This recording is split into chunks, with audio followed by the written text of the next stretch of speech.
The Xbox One, as Marty insinuated, is coming this June 9th, same day as Microsoft's press conference.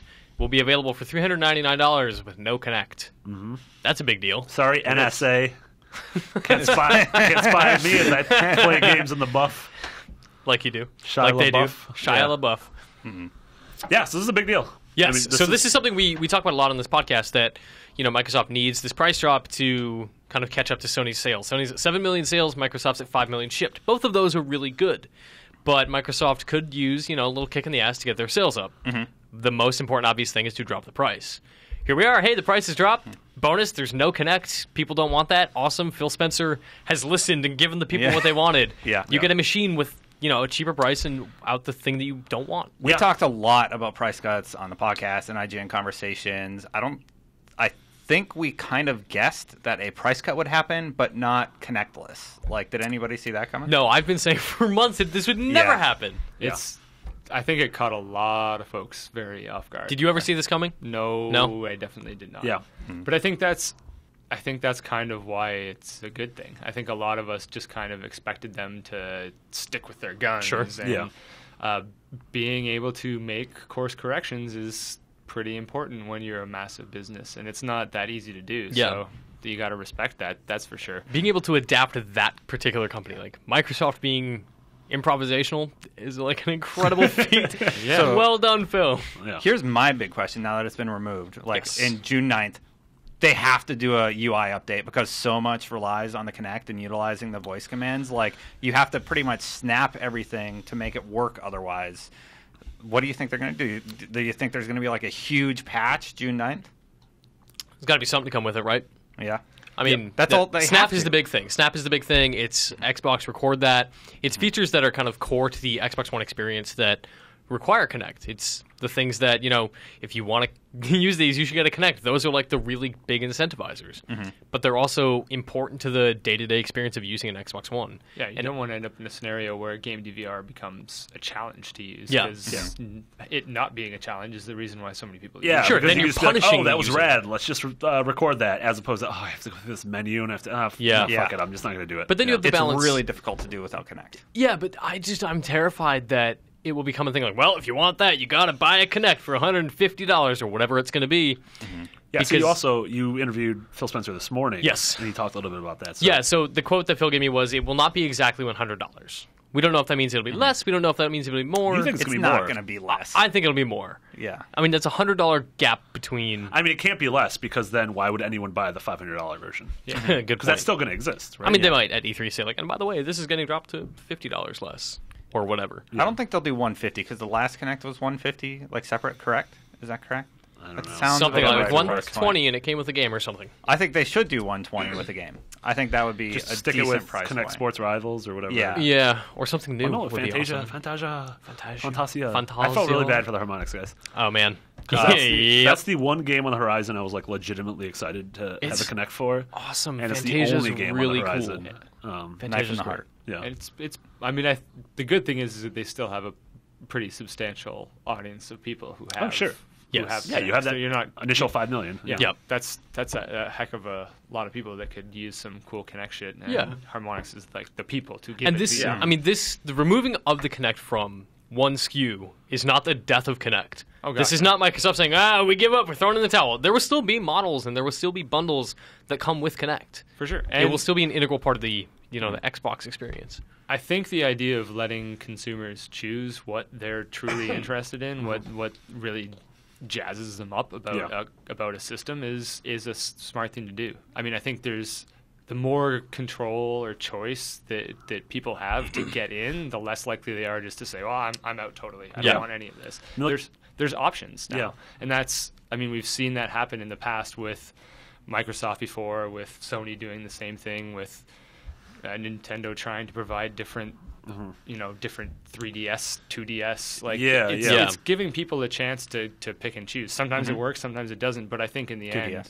end, I bet 2DS crazy this Christmas. I bet that game sold like crazy with Pokemon. Probably. Yeah. I mean, if you look back at the 360's life, it was a very modular console. Like it went down from that arcade model, which was awful and had like 4 gigs Like, you could barely put, like, Symphony of the Night on it, to, like, you had the crazy $500, you know, gold-plated Call of Duty, like, 700 gig, 2 terabytes, 5 gigarams, and you got the Wi-Fi's. I don't know how anything works. And you got the Wi-Fi. It had it all. It had Wi-Fi's, too, and it had to connect and all that garbage. I don't know. Yeah.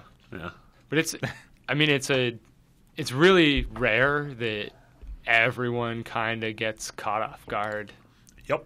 And I think this is one of those times. I mean, even with them choosing to switch back out of always online, people you could feel like there wasn't any kind of hard lines in the sand drawn.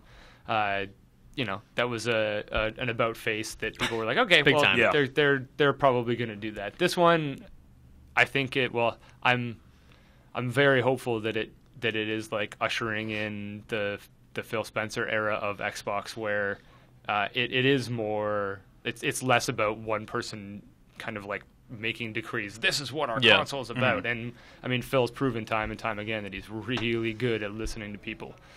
He's the most human head of Xbox you could possibly imagine. And that if this, nobody knows how long this has been coming down the pipes or anything like that. But I mean, we were talking about it earlier. Like, if this really is, you know, Phil's first big move, I think it says a lot about what might happen in the future of Microsoft consoles. Yeah. I mean, so the way we are kind of wired to think at IGN is we are constantly like, how does this benefit the consumer? You know, the kind of the audience. We're talking to the audience directly all the time. You're probably a lot more engineered to think about like development and the dev side of things. Like, you know, your business kind of thrives on these kinds of movements in the industry. Cappy, not really known for its Kinect games. No. Presumably not working on a whole slew of Kinect games in the future. But what do you make of this from the dev community? Like, is this a good thing for devs? Is this detrimental to them? Like, what is the dev community going to think about this, do you expect? Well, I think if you look at it from total bird's eye, like, I'm staring down at all kinds of development going on. Most of it is straight controller-based stuff. Most of it has, like, we muck around with Kinect stuff. It's not that hard to implement stuff, and it's a cool toy for sure. But until you have a core idea, until you're making Kinect Party, it's not going to be a primary focus of development. And so I think right now, the fact that it could have pretty substantial impact on the user base of an Xbox One means a lot to how developers look at going multi-platform, look at, you know, who they're building their games for. So yeah, I mean, I can see it having a pretty. I mean, for me, I was flying on an airplane, trying to get crappy Wi-Fi so I could read about it, and I had no idea that it was coming. And you know, for us, having a game out, like basically right when that's about to hit, I'm looking at it saying, well, we made a crazy run and gun time traveling platformer. Doesn't use Kinect. New model doesn't affect us in any way. In fact, it probably kind of helps us out a little bit. So I do think that there are a lot of people that love the idea of developing for different interfaces. I mean, whether it's touch or like Wii U controller tablet or 3DS or Kinect or Move, like it's fun to toy around with that kind of stuff, but it does kind of butt heads with business reality. And I mean, it's funny for us, and I think for most other people in smaller scale development, all the choices that we make serve us best when they're made by putting players first, right? Business first is how you go to business. That's the video game industry for anybody who's we'll make it free to play and everything costs $100. Money. Unless you're at a scope where you can deal with that, and that usually is hundreds of people, not tens of people. A lot of the decisions that you make are made based on how to make like the coolest thing you can possibly make. And for some people, that might be a Kinect project. And I hope that there still are those kind of crazy. I want to see another Kinect Party like crazy. But I hope that still happens. But it can happen in a different way now. It's not going to be necessarily as mandated, or like you don't have to check that checkbox off, which I think helps us focus development, because that's really like that's also a super important point of making games. Is like, why is there no multiplayer in Time Force? Well, because it's a better game if we don't try to shoot more multiplayer. We don't need just bullet points on the back. Exactly. And I think that that's actually the case. Like, Titanfall is a phenomenal friggin' video game because they didn't try to checkmark everything off. Yeah. They picked what they were good at, what they wanted to do, focused on it, and you got a focused experience. Yeah. And I think that's how the best shit gets made, and hopefully this knocks off one little question that a developer might ask. And that maybe the question doesn't get asked at all because they are making a Kinect game. Maybe Double Fine does make Kinect Party 2. We got them to make Costume Quest 2. If we just yell at them long enough. Yeah, for sure. I want next generation dubstep mode, damn it. Oh my god, can you imagine it? I can't imagine it. we play a lot of Kinect Party games too, I think in general it's going to give a lot of people a lot of good feelings because everybody wants to see two platforms doing really well. Yep. That's the best case scenario for us. And if this is part of the move to do a small amount of catch-up that really needs to happen, then thumbs up for me. How do you feel? A lot of people were tweeting. I thought this was a great move. I was like, this is perfect. This is exactly what I wanted. A lot of people who may have bought the console for $500 in November kind of peeved.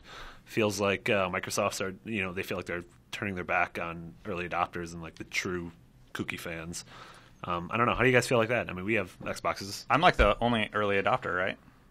You too? I have one. Oh, okay. So three of us in here bought it early. I felt a little bit like I could have saved $100. Yeah, but you also got 6 months of playing your Xbox One. Exactly. You got Titanfall when it came out. Yeah. And I really like the Kinect functionality, actually. So I'm kind of happy that I have it. Xbox Record that. I yell at my Netflix all the time. Record that stuff is really good. Yeah, Snap is really good. Twitch is really good with voice. We made our Super Time Force announcement on Xbox One was us yelling at the Kinect to Xbox go to Super Time Force was basically the trailer. Because we were just like, holy crap, we can be be playing below and tell it to go to Super Time Force. That's right. I remember that. So I don't know. I'm with you on that. I've come to.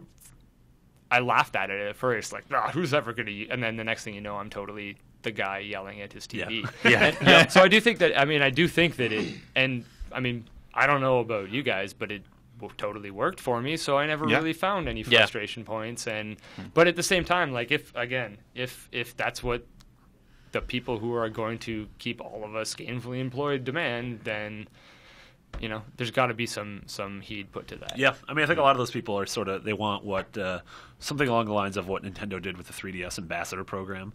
Whereas, we cut the price real quick, but if you did buy it early, here are 10 downloadable games. I think it was 10 or 5 GBA games and 5 old NES games for free. And that was really cool for me. That'd be awesome. As someone who that was an insane offering. It was you will never see anybody do that again. Here's Yoshi's Island, and here's Mario World, and here's Zelda, the original Legend of Zelda, and Minish Cap. Yeah, and I was like, holy crap! Fusion. Yep, okay, I'll take all this. This is perfect. Yeah, Minish Cap is so good too. Minish Cap is super good. I don't know what they would do with Xbox One though. Here's Spartan Assault. Yeah. They're already giving that away. So exactly, you're getting that in free for June. We'll get to that. But at the same time, they gave Forza away with most Xbox Ones. It was 2 months after launch. Forza was just thrown in the box. Yeah. And I don't think that adopting early entitles you to that. You don't deserve something because you happen to buy something before a thing changed. Because that's every electronic. Exactly. If you're excited about something and you buy it, how is that any loss? Right. You bought what you were excited to get. Yeah. You got to play Titanfall when Titanfall was the game everyone was playing for a month. But a lot of companies do this when somebody early adopts. They give you when Apple released the iPhone 1 and then price dropped it really shortly after. They gave people $100 or something like that they paid their phone bill or something for 2 months. I don't remember what it was. Those are really fringe case scenarios though. Well, this is one of them. Those are anomalies. This is 7 months after launch. They drop it. They give you an option to buy it cheaper, and I think they'll do something for the audience. Something very similar to that. Because PS was originally wasn't there a $4.99 and a $5.99? The PS3 had the 40 gig and the 60 gig. Yeah. The 40 gig didn't have backwards compatibility. It had some limited backward compatibility. And 60 was the better.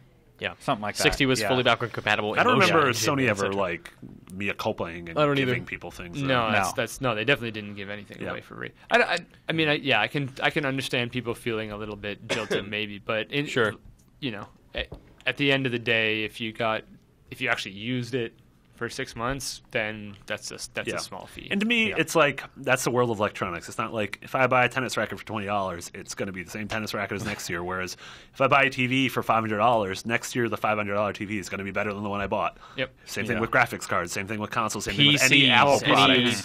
That's 20 years. I mean, PC right there. That's like everyone's always terrified to buy the new iPhone or iPad because they're like, well, in 6 months there's gonna be a better one for the same price. Yep. But it's like at a certain point, you just have to say, all right, this is the one that I want. This is the one I'll have for the next couple of years, and then I'll worry about it. Yeah. Future Mitch. I think if Microsoft did do something, does it have to be a $60 game, or could it be a downloadable game like Peggle 2? I think it could be credit. I think credit would be cool. I would love to see credit. Yeah. $20, $30. Let you choose the game you got. What? Download one game and pay the developer for it? Super Time Force. Yeah. You could buy an Xbox in June without a connector. You could play Super Time Force on Xbox One right now. Yeah, that sounds okay to me. Just throwing it out there. Yeah. No, seriously, Trying to look tight. out for the people.